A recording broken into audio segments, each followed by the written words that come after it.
인생은 전설 채널에 오신 것을 환영합니다. 오늘 이야기 바로 시작합니다. 형부, 우리 비밀이에요. 처제의 입에서 나온 한마디가 허공에 맴돌았다. 나는 컵을 손에 쥔 채 얼어붙었다. 장난처럼 들리지만 그녀의 눈빛은 농담이 아니었다. 나는 당황스러운 듯 웃으며 되물었다. 하지만 처제는 미소를 머금은 채 내 눈을 똑바로 바라봤다. 말 그대로예요. 우리만 아는 비밀. 작은 식탁 너머에서 나를 응시하는 그녀의 눈동자는 묘한 빛을 띠고 있었다. 나는 애써 웃어 넘기려 했다. 무슨 비밀? 갑자기 장난이 심하네. 하지만 그녀는 장난을 칠 때처럼 혀를 낼름 내밀거나 웃으며 돌아서지 않았다. 형부가 먼저 알게 될 거예요. 그녀는 그렇게 말하곤 커피를 한 모금 마시고는 천천히 자리에서 일어났다. 마치 아무 일도 없었다는 듯이 내 심장이 순간적으로 불규칙한 리듬을 타는 듯했다. 하지만 나는 애써 아무렇지 않은 척 컵을 내려놓았다. 장난이겠지. 그냥 심심해서 던진 말이겠지. 그렇게 생각하려고 했지만 이상하게도 그 말이 계속 귓가에 맴돌았다. 우리 비밀. 그 말을 들은 날부터 그녀는 확실히 변했다. 평소에도 가끔 장난을 치던 사이였다. 처제가 나를 편하게 대해준 덕분에 서로 말을 트고 가벼운 농담을 주고받는 정도였다. 하지만 지금은 달랐다. 그녀의 눈빛, 말투, 행동, 모든 것이 미묘하게 달라져 있었다. 가족이 모인 자리에서도 그 변화는 느껴졌다. 식탁 너머에서 내 눈을 피하지 않고 바라보는 시선, 어쩌다 스치듯 하는 손끝. 형부, 고기 더 드릴까요? 평범한 질문이지만 그녀의 손길이 내 그릇을 지나치게 오래 머물렀다. 아, 그래. 고마워. 나는 애써 자연스럽게 반응했지만 가슴속 어딘가가 묘하게 쿵 내려앉는 느낌이었다. 아내가 옆에 있었음에도 불구하고 내가 착각하는 걸까? 아내의 친동생이자 나에겐 가족이나 다름없는 처제. 우리는 평소와 다름없이 지내고 있는 듯했지만 이상하게도 그녀의 태도가 신경 쓰였다. 처제는 늘 내 시선을 유도했다. 부엌에서 마주칠 때, 주방 싱크대에 기대어 나를 바라보는 모습, 소파에 앉아 있을 때 다리를 꼬면서 슬쩍 내 쪽으로 몸을 기울이는 행동. 형부, 오늘따라 피곤해 보여요. 요즘 일 힘들어요? 그녀는 가족들이 다 있는 자리에서도 나를 신경 쓰는 듯한 말들을 종종 했다. 그냥 바빴어. 나는 대수롭지 않게 넘기려 했지만 처제는 내 반응을 살피듯 미소를 지었다. 형부, 요즘 저 피하는 거 아니죠? 순간 손에 들고 있던 컵을 놓칠 뻔했다. 나는 당황하지 않으려 애쓰며 웃어 보였다. 그럴 리가. 내가 왜 널 피해? 그냥요. 느낌이 그래요. 처제는 의미심장하게 웃으며 내 눈을 바라봤다. 그 순간 내 심장이 요동쳤다. 그날 밤 나는 혼자 거실 소파에 앉아 있었다. 아내는 벌써 잠들었고 집안은 조용했다. 하지만 내 머릿속은 복잡했다. 내가 너무 예민한 걸까? 그렇다고 하기엔 그녀의 행동이 신경 쓰인다. 단순한 처제와 형부 사이라고 하기엔 뭔가 달라졌다. 그녀가 그렇게 내게 말을 던졌던 날 이후로 모든 것이 변한 듯했다. 형부, 우리 비밀이에요. 그 한마디가 내 머릿속에서 떠나지 않았다. 처제가 원래 이런 아이였나? 아니, 내가 너무 깊이 생각하는 걸까? 하지만 만약 그녀가 장난이 아니라면? 그렇다면 나는 그때부터 스스로에게 묻기 시작했다. 만약 정말로 장난이 아니라면 나는 어떻게 해야 하지? 그렇게 생각하는 순간 나는 깨달았다. 이미 선을 넘기 직전까지 와 있다는 것을. 형부, 잠깐만요. 퇴근 후 집에 도착해 차에서 내리려던 순간 익숙한 목소리가 들려왔다. 나는 본능적으로 고개를 돌렸고 골목길 저편에서 빠르게 다가오는 처제를 발견했다. 무슨 일이야? 그녀는 가쁜 숨을 몰아쉬며 내 차 창문에 기대듯 말했다. 형부, 저 좀 도와줄 수 있어요? 나는 차 문을 완전히 열고 그녀를 바라보았다. 뭐 도와달라는 건데? 처제는 핸드백을 살짝 움켜쥐며 말했다. 집에 가구 좀 옮겨야 하는데 혼자 하려니 도저히 안 돼서요. 원래 오빠한테 부탁하려고 했는데 출장을 가버렸어요. 나는 짧게 숨을 내쉬었다. 이왕이면 다른 사람 부르지 왜 나야? 형부밖에 없어요. 그녀는 가볍게 웃으며 나를 바라보았다. 그 말이 어쩐지 묘하게 들렸다. 아, 그래? 도와줄 수 있지. 나는 잠시 망설였지만 결국 차 문을 닫고 그녀를 따라갔다. 처제의 집은 우리 집에서 가까운 거리에 있었다. 문을 열고 들어서자 익숙한 향이 코끝을 스쳤다. 그녀의 집에는 자주 온 적이 있었지만 오늘은 이상하게 낯설게 느껴졌다. 어디부터 옮기면 돼? 나는 아무렇지 않은 척 물었다. 그녀는 손가락으로 거실 구석을 가리켰다. 저 책장 좀 옮겨줄 수 있어요? 나는 소매를 걷어붙이고 책장을 밀기 시작했다. 생각보다 무겁네. 맞아요. 그래서 혼자 못 옮기겠더라고요. 처제는 내 옆에 서서 힘을 보태듯 책장의 반대쪽을 잡았다. 하지만 책장을 옮기다가 그녀와의 거리가 예상보다 가까워졌다. 팔이 스칠 때마다 전해지는 온기. 나는 자연스럽게 조금 뒤로 물러났지만 그녀는 별로 개의치 않는 듯했다. 형부, 힘세네요? 그녀가 의미심장하게 웃으며 말했다. 나는 괜히 어색하게 웃으며 말했다. 운동 좀 했거든. 그래요? 모르고 있었네. 그녀는 나를 똑바로 바라보았다. 나는 괜히 목이 말라 냉장고 쪽으로 시선을 돌렸다. 물 한 잔만 마셔도 될까? 당연하죠. 앉아 있어요. 내가 가져올게요. 처제는 부엌으로 갔다. 나는 소파에 앉아 가볍게 숨을 고르며 주위를 둘러보았다. 이 집은 내가 자주 왔던 공간이지만 오늘은 묘하게 다르게 보였다. 처제가 물을 건네주며 나를 바라보았다. 형부, 요즘 바빠요? 그냥 일하느라 바쁘지. 그래요? 그런데 그녀는 내 눈을 응시하며 장난스럽게 웃었다. 요즘 저 피하는 것 같아요. 나는 순간적으로 당황했다. 그냥 느낌이 그래요. 예전엔 편하게 대해줬는데 요즘은 좀. 나는 그녀가 무슨 말을 하고 싶은지 알 것 같았다. 하지만 애써 모르는 척하며 고개를 저었다. 아니야. 그냥 요즘 정신없어서 그래. 진짜로요? 처제는 내 눈을 깊이 들여다보았다. 그 순간 나는 알 수 없는 긴장감에 손에 들고 있던 컵을 단단히 쥐었다. 어색하게 굴 필요 없어요. 처제는 나지막이 말했다. 그냥 예전처럼 대해요. 나는 억지로 미소를 지으며 고개를 끄덕였다. 그래, 그렇게 할게. 하지만 내 심장은 평소보다 빠르게 뛰고 있었다. 그날 밤 나는 처제의 집을 나서며 문 앞에서 한 번 더 뒤를 돌아봤다. 그녀는 문 앞에서 나를 배웅하며 웃고 있었다. 형부, 오늘 도와줘서 고마워요. 별말을 다 하네. 다음에 또 필요하면 말해. 그래도 돼요? 나는 순간 멈칫했다. 필요하면 또 불러도 돼요? 그녀의 말투는 장난 같았지만 나는 어딘가 이상한 기분이 들었다. 그렇지. 나는 어색하게 웃었다. 처제는 미소를 머금은 채 천천히 문을 닫았다. 나는 발걸음을 돌리며 혼잣말을 했다. 뭔가 이상해. 이제 막 출장을 떠난 그녀의 남편, 그리고 혼자 남은 그녀. 나는 모르는 사이에 그곳을 다시 찾게 될 것만 같았다. 퇴근 후 나는 피곤한 몸을 이끌고 차에서 내렸다. 가벼운 한숨을 내쉬며 현관 비밀번호를 누르려던 순간 익숙한 목소리가 등 뒤에서 들려왔다. 형부. 나는 순간적으로 긴장하며 고개를 돌렸다. 처제가 어두운 골목길 한쪽에 서 있었다. 너 여기서 뭐해? 그녀는 환하게 웃으며 다가왔다. 지나가는 길이었어요. 형부 퇴근했나 해서. 나는 짧게 웃으며 대답했다. 그래? 들어가서 쉬어야겠다. 나는 서둘러 현관문을 열었다. 하지만 그녀는 갑자기 내 옆으로 성큼 다가왔다. 잠깐만요. 나는 자연스럽게 문을 잡은 손에 힘이 들어갔다. 응, 형부. 저랑 잠깐만 이야기할 수 있어요? 나는 머뭇거렸다. 집에 들어가야 한다는 걸 알면서도 그녀의 눈빛이 나를 붙잡고 있었다. 무슨 일인데? 처제는 가볍게 웃었다. 그냥 별거 아니에요. 형부랑 요즘 제대로 얘기한 적 없는 것 같아서. 그녀의 목소리는 부드러웠다. 하지만 그 안에 무언가 다른 감정이 숨어 있는 것 같았다. 나는 아무런 말도 하지 못한 채 문을 잠시 닫고 그녀를 바라보았다. 형부, 우리 커피 한잔 할래요? 나는 망설였다. 이 시간에? 네, 형부 피곤하죠?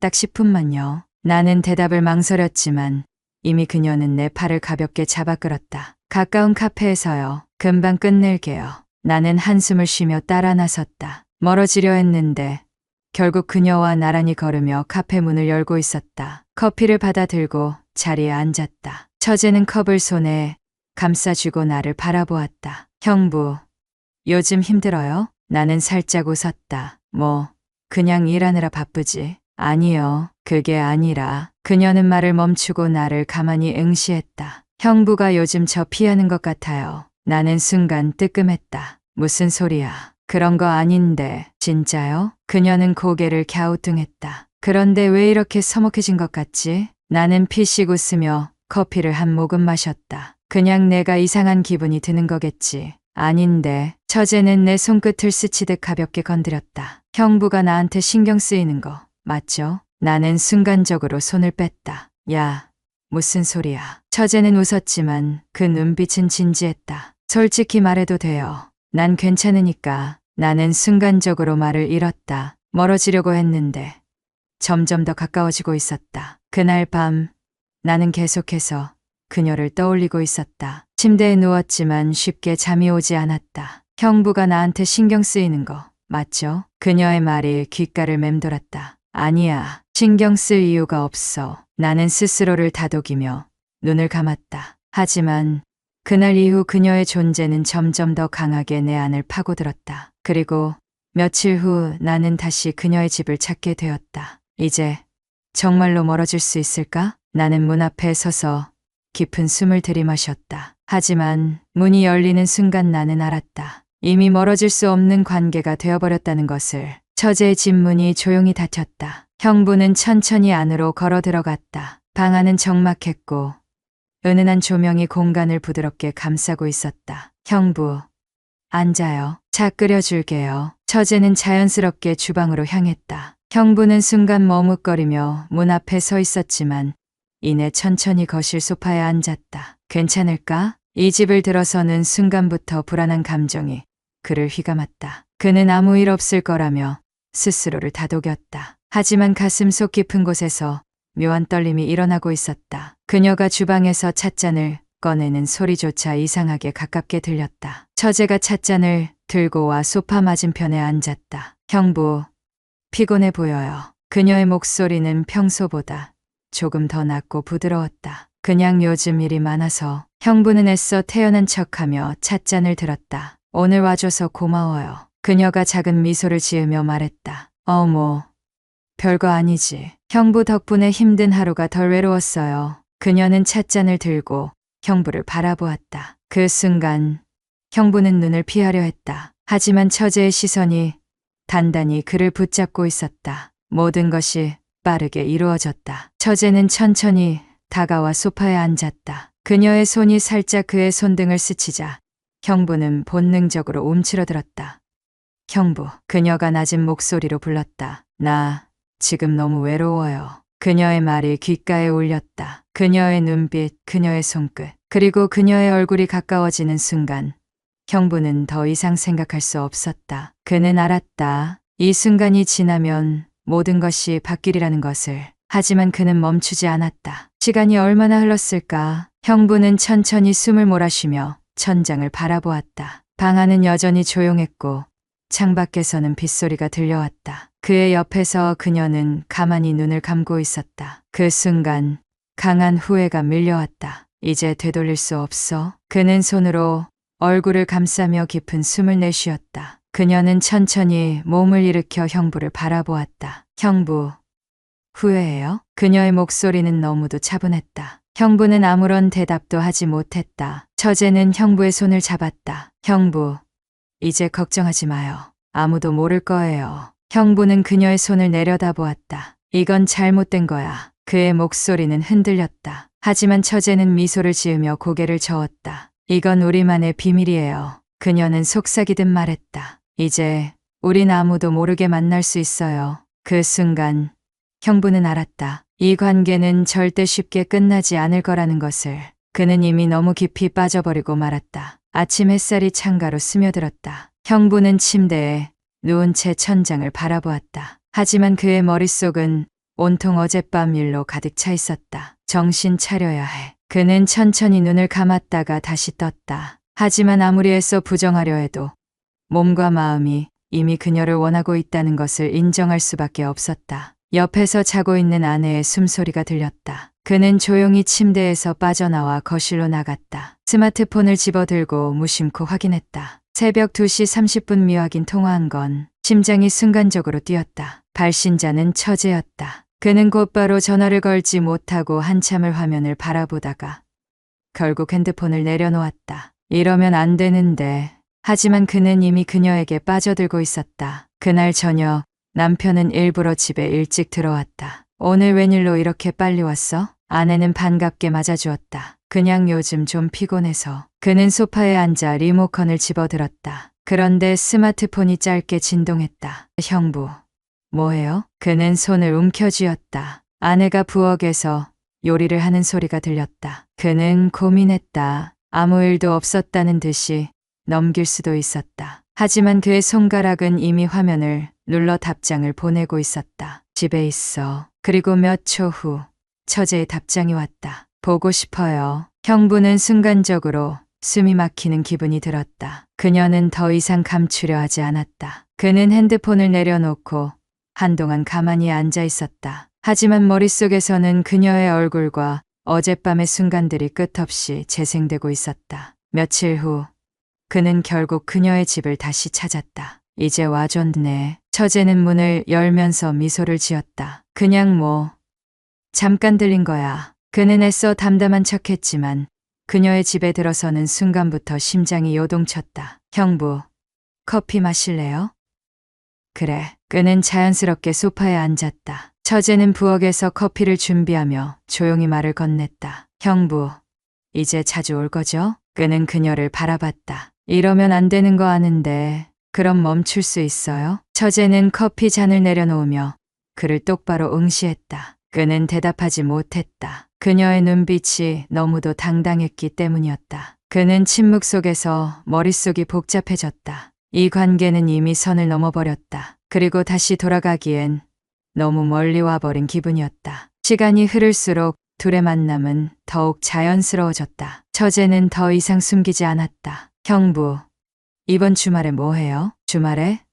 별일 없는데. 그럼 우리 같이 시간 보낼래요? 형부는 잠시 망설였다. 그건 좀. 형부는 이제 나한테 핑계도 안 대잖아요. 그녀는 미소를 지으며 말했다. 그 말이 묘하게 가슴을 찔렀다. 그녀가 맞았다. 이제 그는 더 이상 저항하지 않고 있었다. 처제의 집에 머무는 시간이 점점 길어졌다. 처제는 그런 그를 편안하게 맞이했고 점점 더 가까이 다가왔다. 형부, 나 이제 혼자 있는 게 싫어요. 그녀가 그의 어깨에 머리를 기댔다. 그 순간 그는 다시 한번 선을 넘고 말았다. 자연스러웠다. 아무런 저항도 갈등도 없었다. 그는 이제 그녀를 원하고 있었다. 그리고 그녀도 마찬가지였다. 그날 밤 형부는 집으로 돌아오면서도 계속 그녀를 떠올렸다. 그녀의 온기, 그녀의 손길, 그녀의 속삭임. 이제는 단순한 충동이 아니었다. 그는 그녀를 원하고 있었다. 하지만 이 관계가 계속될 수 있을까? 그는 이미 알고 있었다. 이제 돌이킬 수 없는 길로 접어들었다는 것을. 비밀스러운 만남은 계속되었다. 처제의 집에서 함께하는 시간이 점점 길어졌고 이제는 더 이상 죄책감조차 들지 않았다. 형부는 퇴근 후 자연스럽게 그녀의 집으로 향했다. 마치 오래전부터 해왔던 일처럼. 형부, 오늘도 와줘서 좋아요. 처제는 문을 열면서 환하게 웃었다. 형부는 대답 대신 가만히 그녀를 바라보았다. 어떤 감정이 더 큰지 이제는 알 수 없었다. 불안감? 아니면 그녀에 대한 강렬한 욕망? 형부, 커피 마실래요? 처제는 늘 그렇듯 자연스럽게 물었다. 그래. 그는 소파에 앉으며 넥타이를 느슨하게 풀었다. 이제는 너무도 익숙한 공간. 하지만 익숙해질수록 위험도 커지고 있었다. 형부, 이제 나한테 올 때 핑계 안 대죠? 처제는 커피를 내려놓으며 장난스럽게 물었다. 형부는 애써 웃어 보였다. 이제 와서 무슨 핑계를 대겠어. 처제는 흐릿한 미소를 지었다. 그 미소가 묘하게 서늘하게 느껴졌다. 그날 밤 형부는 평소보다 늦게 그녀의 집을 나섰다. 밤 공기가 차가웠다. 그는 무심코 주위를 둘러보았다. 그리고 순간 가슴이 철렁 내려앉았다. 멀리 골목길 어귀에 누군가 서 있었다. 어둠 속에서 형체만 보였지만 분명 사람이었다. 누구지? 형부는 본능적으로 고개를 돌렸다. 하지만 그 사람이 그를 바라보고 있다는 사실은 확신할 수 있었다. 심장이 요동쳤다. 그는 급히 발걸음을 옮겼다. 형부, 왜 그래요? 처제가 문 앞에서 그를 바라보았다. 아무것도 아니야. 하지만 그는 이미 불안해지기 시작했다. 며칠 후 형부는 다시 그녀의 집을 찾았다. 하지만 그날도 그 낯선 시선이 느껴졌다. 그는 일부러 천천히 주변을 살폈다. 그리고 마침내 그 존재가 누구인지 알아버렸다. 그건 장모님이었다. 멀지 않은 거리에서 장모님이 자신들을 바라보고 있었다. 눈을 의심했다.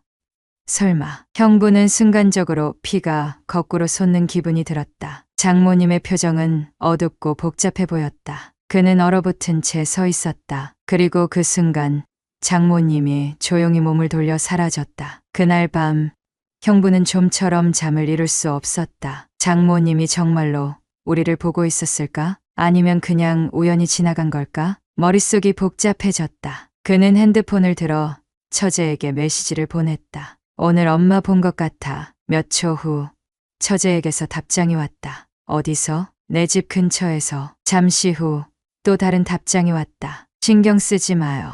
엄마한테 말할 생각 없어요. 그는 순간적으로 심장이 내려앉는 기분이 들었다. 그게 무슨 뜻이야? 하지만 그날 밤 처제에게서는 더 이상의 답장이 오지 않았다. 형부는 여느 때처럼 장모님 댁으로 향했다. 주말마다 모이는 가족 식사 자리였다. 이제는 아무렇지 않게 이곳을 찾았지만 오늘은 달랐다. 장모님과 눈이 마주칠 때마다 묘한 기류가 흘렀다. 그녀는 아무 말 없이 형부를 바라보았지만 그 눈빛 속에는 확실한 무언가가 담겨 있었다. 혹시 알고 있는 걸까? 형부는 괜히 손에 땀이 차는 걸 느꼈다. 거실에는 아내, 장모님, 그리고 처제가 함께 앉아 있었다. 형부는 자연스럽게 소파 한쪽에 자리를 잡았다. 형부, 여기 앉아요. 처제가 옆자리를 가볍게 두드렸다. 형부는 순간적으로 망설였다. 하지만 그 망설임도 잠시 그는 조용히 그녀의 옆에 앉았다. 오늘 저녁 메뉴는 뭐야? 아내가 웃으며 물었다. 엄마가 갈비찜 해줬어요. 처제가 밝게 말했다. 그 순간 장모님의 시선이 다시 형부와 처제를 번갈아 바라보았다. 하지만 그녀는 아무 말도 하지 않았다. 이상했다. 장모님은 원래 이런 분위기를 만들지 않는 사람이었다. 하지만 오늘은 뭔가 달랐다. 식사가 시작되었다. 평소와 다름없는 대화가 오갔다. 형부, 갈비찜 좀 더 드릴까요? 처제가 그의 접시를 보며 물었다. 그래.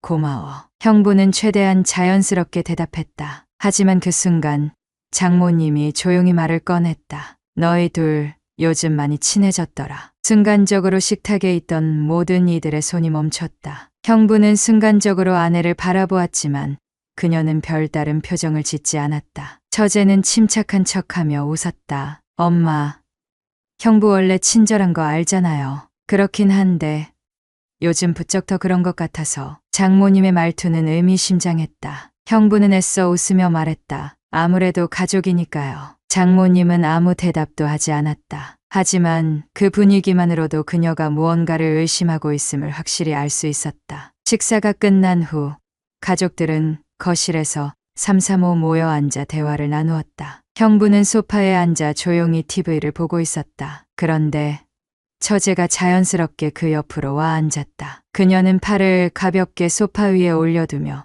그를 바라보았다. 형부, 요즘 바빠요? 응, 그냥 그렇지. 나한테 연락 좀 자주 해줘요. 처제는 장난스럽게 웃으며 말했다. 그 순간 다른 가족들이 가볍게 웃으며 말을 던졌다. 야, 너희 둘이 너무 친한 거 아냐? 순간적으로 형부는 심장이 덜컥 내려앉았다. 아내는 장난스럽게 말했다. 그러게 요즘 보니까 너네 둘이 꽤 붙어 다니더라. 처제는 아무렇지 않게 웃으며 말했다. 가족끼리 친한 게 나쁜 거야? 아니, 나쁜 건 아닌데 좀 이상해. 장모님이 조용히 말을 덧붙였다. 형부는 아무 말도 하지 못했다. 그날 밤 형부는 집으로 돌아오면서 한숨을 쉬었다. 이제 들킬 날도 얼마 안 남았을지도 몰라. 그는 무심코 핸드폰을 꺼내 처제에게 메시지를 보냈다. 오늘 엄마 좀 이상하지 않았어? 몇 분 후 처제의 답장이 왔다. 괜찮아요. 엄마 원래 그래요. 하지만 형부는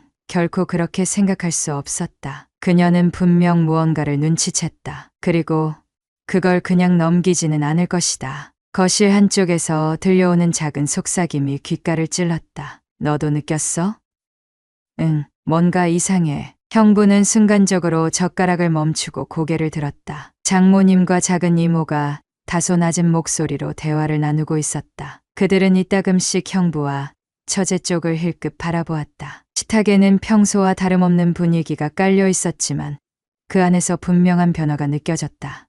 설마 형부는 애써 태연한 척하며 국을 한 숟가락 떠먹었다. 하지만 숨이 턱 막히는 기분이었다. 이제 모든 것이 흔들리기 시작했다. 며칠 전까지만 해도 아무도 의심하지 않았다. 하지만 요즘 들어 분위기가 달라졌다. 형부, 뭐 드릴까요? 처제가 늘 그렇듯 밝은 목소리로 물었다. 그냥 내가 먹는 거 줘. 형부는 무심코 대답했다. 하지만 그 순간 장모님이 조용히 한숨을 쉬었다. 너희 둘 요즘 부쩍 더 친해진 것 같네. 식탁 위에 긴장감이 돌았다. 처제는 태연한 표정으로 웃으며 말했다. 가족끼리 친하면 좋은 거 아니에요? 장모님은 아무 말 없이 밥을 뜨며 고개를 끄덕였다. 그러나 형부는 장모님의 미세한 표정 변화를 놓치지 않았다. 그녀는 분명 의심하고 있었다. 아니, 어쩌면 이미 확신하고 있을지도 몰랐다. 식사가 끝난 후 가족들은 자연스럽게 거실로 모였다. TV에서는 가벼운 예능 프로그램이 흘러나오고 있었다. 하지만 분위기는 예전과는 달랐다. 아내는 남편을 슬쩍 바라보았다. 그리고 이내 말했다. 당신 요즘 어디 가는 일 많아졌어? 남편은 순간적으로 굳어졌다.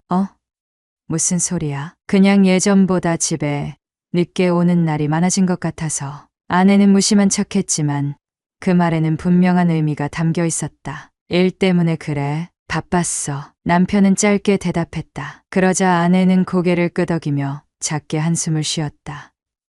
그래, 바쁘면 그렇겠지. 하지만 그녀의 목소리에는 뭔가 단단한 벽이 쌓여 있는 듯한 느낌이 들었다. 거실 한쪽에서 장모님과 작은 이모의 속삭임이 다시 들려왔다. 진짜야?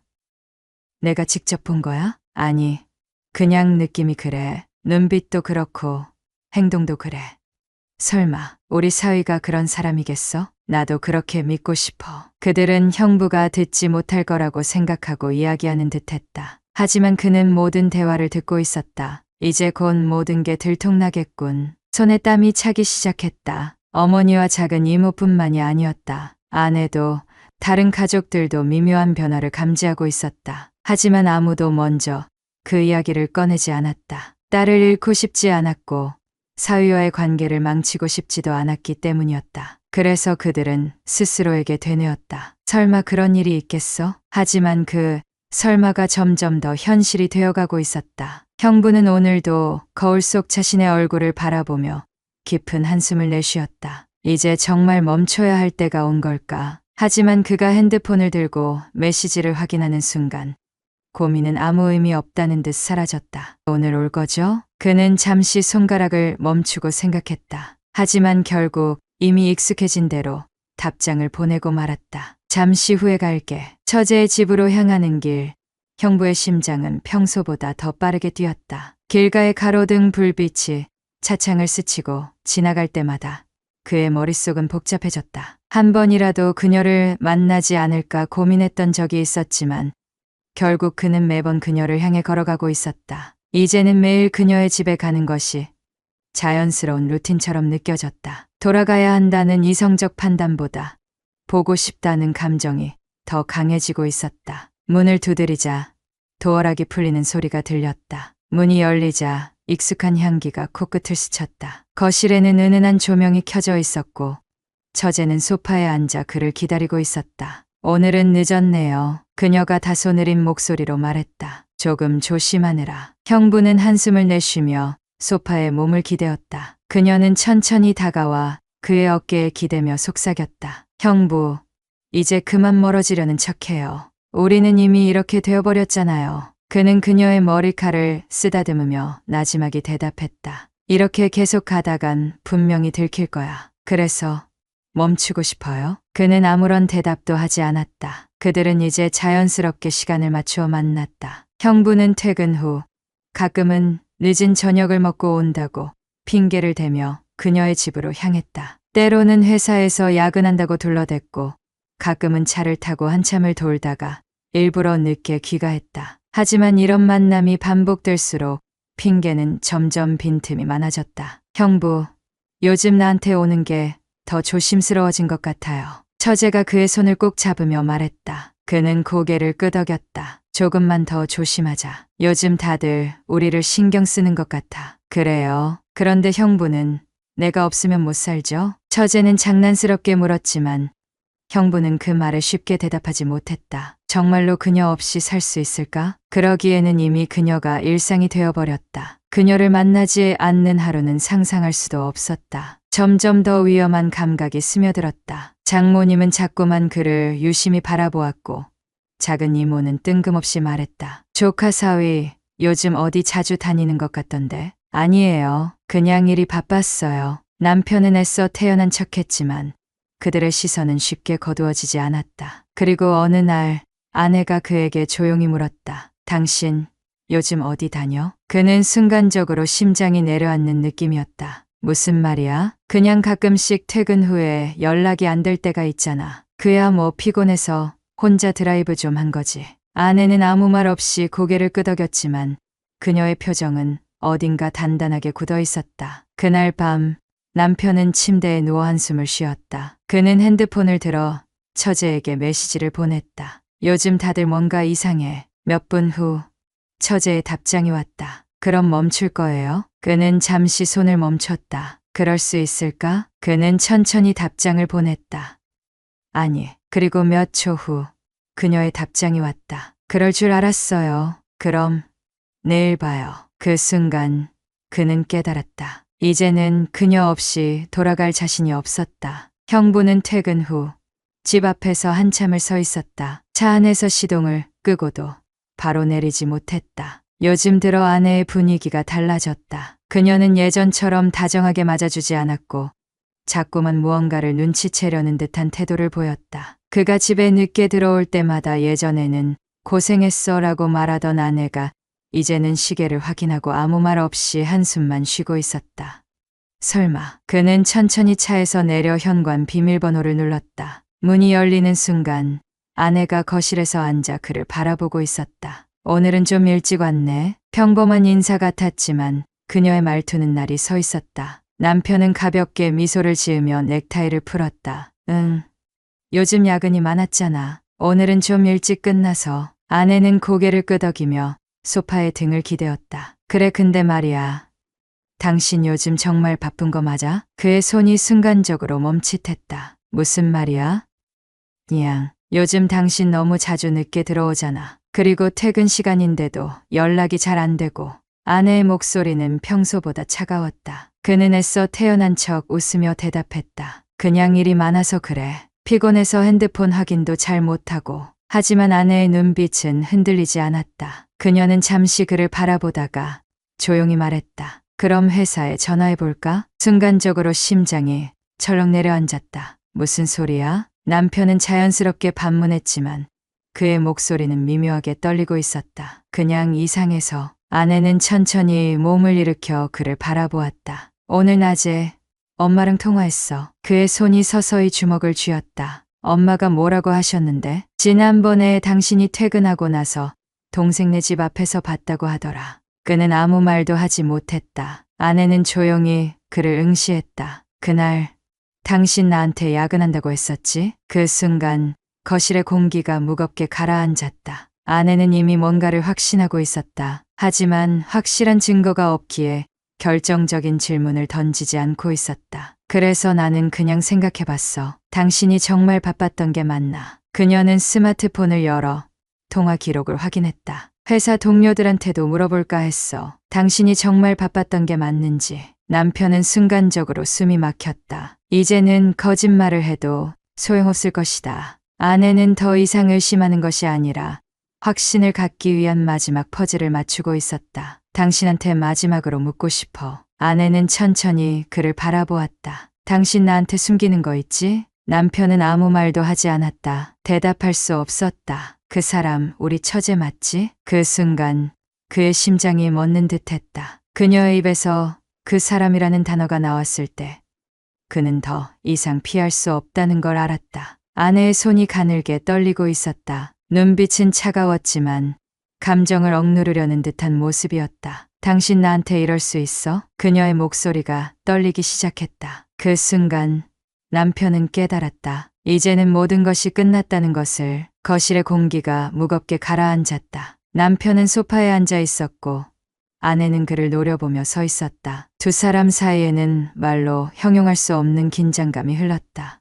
당신, 아내가 천천히 입을 열었다. 너 대체 무슨 짓을 한 거야? 그녀의 목소리는 낮았지만 분노가 서려 있었다. 남편은 애써 태연한 척했지만 손끝이 미세하게 떨리고 있었다. 무슨 소리를 하는 거야? 끝까지 모른 척할 거야? 아내는 그의 눈을 똑바로 응시했다. 난 바보가 아니야. 그녀의 말이 날카롭게 꽂혔다. 남편은 입을 다물었다. 더 이상 무슨 변명을 해야 할지 떠오르지 않았다. 당신, 솔직하게 말해. 동생이랑 도대체 무슨 관계야? 남편은 순간적으로 숨이 막히는 기분이 들었다. 그녀가 직접적으로 처제의 이름을 언급했다. 이제는 더 이상 둘러댈 수도 없었다. 별일 아니야. 그는 최대한 평정을 유지하려 했지만 이미 목소리가 흔들리고 있었다. 별일 아니라고? 아내가 헛웃음을 지었다. 당신, 요즘 계속 늦게 들어오지? 그녀는 팔짱을 끼며 말했다. 회사에서 바빴다고 했지. 그런데 당신 동료한테 물어봤어. 남편의 심장이 철렁 내려앉았다. 그런데 다들 이상하게 말하더라. 당신, 요즘 야근 거의 안 했대. 아내는 천천히 그를 조여왔다. 그리고 엄마가 당신이 동생 집 앞에서 나오는 걸 봤다고 했어. 남편은 아무 말도 하지 못했다. 설마 했어. 우리 남편이 내 동생이랑 그런 관계일 리가 없다고 생각했어. 아내는 깊은 한숨을 내쉬었다. 그런데 이상하더라. 당신 태도도 그렇고 요즘 우리 동생도 뭔가 달라졌어. 그녀는 눈을 가늘게 떴다. 당신, 거기서 뭐 한 거야? 남편은 입술을 질끈 깨물었다. 무슨 말을 해야 할까? 어떻게 하면 이 상황을 빠져나갈 수 있을까? 하지만 그는 알고 있었다. 이미 게임은 끝났다는 것을. 너무 오해하지 마. 나 진짜 그런 의도가 있었던 게 아니야. 남편은 간신히 입을 열었다. 하지만 아내는 이미 그를 믿지 않는 눈치였다. 그럼 대체 왜 그랬는데? 그냥 처제가 힘들어 보여서 가끔 얘기 들어주러 간 거야. 그렇게 늦은 밤까지? 아내는 조소를 흘렸다. 당신 동생 집에 가서 몇 번 잤어? 그 순간 남편은 말문이 막혔다. 그녀의 눈빛은 이미 모든 걸 알고 있다는 듯 차가웠다. 아니라고 해봐. 한 번도 안 그랬다고 해봐. 남편은 입술을 뜯으며 눈을 피했다. 아내는 그제야 작은 웃음을 터뜨렸다. 하지만 그것은 전혀 즐겁지 않은 쓰디쓴 웃음이었다. 난 아직도 믿고 싶어. 당신이 그런 사람이 아닐 거라고. 아내는 천천히 숨을 들이쉬었다. 하지만 그럴 수가 없어. 그녀의 목소리는 흔들렸지만 확신에 차 있었다. 넌 이미 끝났어. 그 순간 남편은 모든 것이 무너지는 느낌을 받았다. 아내의 표정에는 더 이상 사랑도 기대도 남아있지 않았다. 그녀는 그를 믿지 않았다. 그는 변명할 수도 이 상황을 되돌릴 수도 없었다. 아내는 천천히 등을 돌렸다. 내가 어떻게 나오든지 간에 난 이걸 그냥 넘길 생각 없어. 그녀는 덤덤하게 말했다. 이제 내가 어떻게 할지 보겠어. 남편은 그 자리에 얼어붙은 채 서 있었다. 이제 그는 선택해야 했다. 진실을 털어놓을 것인가? 끝까지 거짓말을 할 것인가? 하지만 그는 이미 알고 있었다. 그 어떤 선택도 이제는 늦었다는 것을.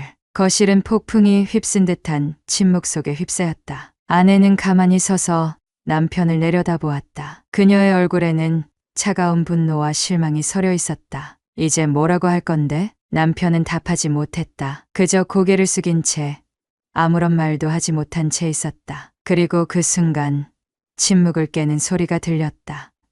쾅! 장모님이 손에 들고 있던 컵을 탁자 위에 내리치며 소리쳤다. 대체 이게 무슨 짓이야? 장모님의 얼굴은 창백했고 그녀의 손은 부들부들 떨리고 있었다. 옆에 있던 작은 이모도 경악한 표정으로 남편을 바라보았다. 아니, 도대체 어떻게 된 거야?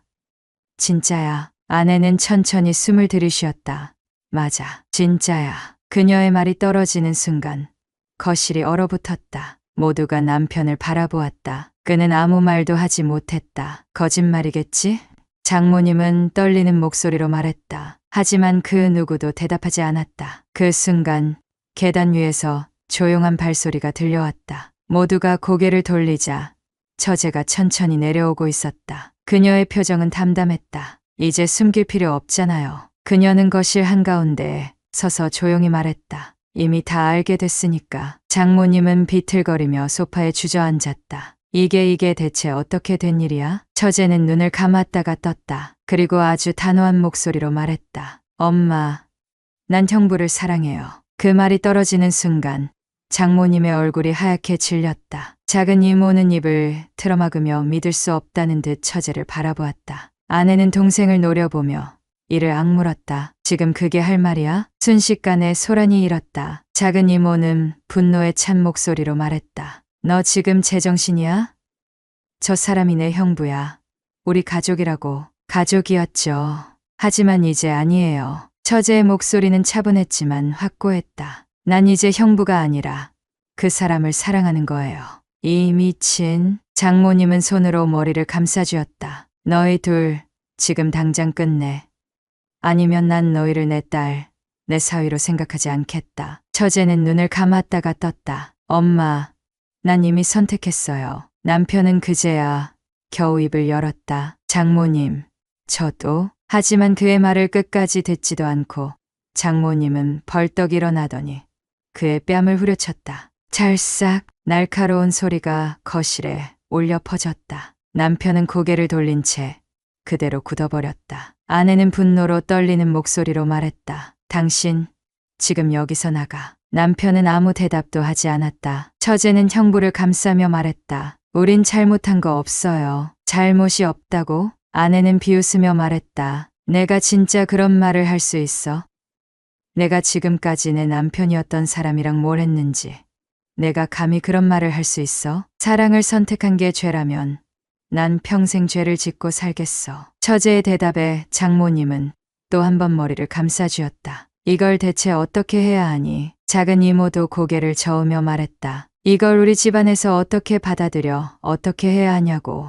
남편은 더 이상 피할 곳이 없었다. 그는 조용히 처제를 바라보았다. 그리고 그녀는 다시 그를 바라보았다. 형부, 이제 어쩔 거예요? 그녀의 질문은 간단했지만 무거웠다. 이제 모든 것이 밝혀졌다. 그들은 선택해야 했다. 모든 걸 뒤로하고 함께 떠날 것인가? 아니면 이제라도 모든 걸 포기할 것인가? 그 선택은 이제 그들 앞에 놓여 있었다. 남편은 두 손을 가방끈에 힘껏 쥐었다. 눈앞에서 아내가 문을 닫고 집안에서 문을 잠그는 소리가 들렸다. 끝났다. 그의 머릿속에는 단 하나의 문장이 떠올랐다. 그는 집을 잃었다. 아내를 잃었고 가족을 잃었으며 이제는 어디로 가야 할지조차 몰랐다. 이제 그가 돌아갈 곳은 없었다. 집을 나와 한참을 걷던 남편은 결국 차를 타고 무작정 길을 달렸다. 어디로 가야 할지 몰랐다. 그저 아내의 마지막 표정이 머릿속에서 떠나지 않았다. 이제 정말 끝이야. 차 안은 적막했고 그는 무심코 핸드폰을 집어들었다. 가족 단체 채팅방은 조용했다. 하지만 그는 알았다. 이제 이곳에서 자신의 존재는 삭제될 것이란 걸. 며칠 전까지만 해도 명절이면 가족들과 모여 웃으며 식사를 했던 남자. 이제 그는 가족들에게조차 필요 없는 사람이 되었다. 그렇게 남편은 한참을 달리다 결국 작은 모텔에 차를 세웠다. 그날 저녁 처제의 집에서도 똑같은 일이 벌어졌다. 너 도대체 무슨 짓을 한 거야? 장모님의 목소리가 집 안에 울려 퍼졌다. 처제는 조용히 고개를 숙였다. 엄마, 나 형부를 사랑해. 그걸 사랑이라고 해?